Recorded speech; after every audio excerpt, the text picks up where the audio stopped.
Good morning and welcome to a slightly delayed version of Monday Morning Motivation. My name is Dan.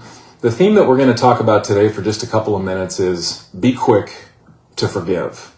And I think being quick to forgive is especially important now as we navigate change and uncertainty and are striving to head to higher ground as an organization. I think it's really important to be quick to forgive. I want to share a story, and it's a political story from several decades ago that involves ex-President Richard Nixon and Hubert Humphrey.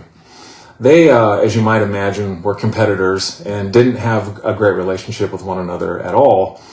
But Hubert Humphrey got very ill, and near the end of his life, he reached out to Richard Nixon and called him and said he wanted him to sit with his widow at the funeral that would be forthcoming there soon, which was kind of an amazing request. And Richard Nixon agreed to do it and did sit with his widow.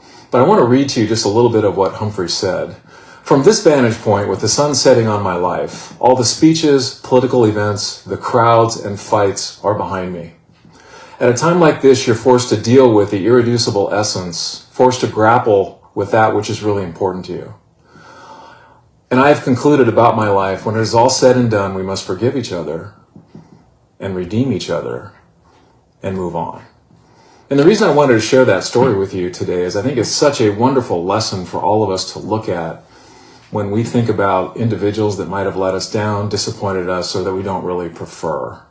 And I think it's such a great way to extend grace to individuals and be able to move forward. Because that happened, Richard Nixon became a friend of Hubert Humphrey's wife.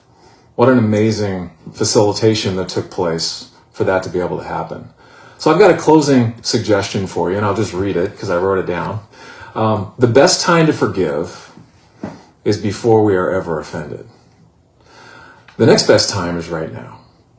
So have a look, maybe look inside, look internally, and ask yourself, is there anybody that I haven't forgiven? And if so, maybe today's a good day to free yourself. Have a great day.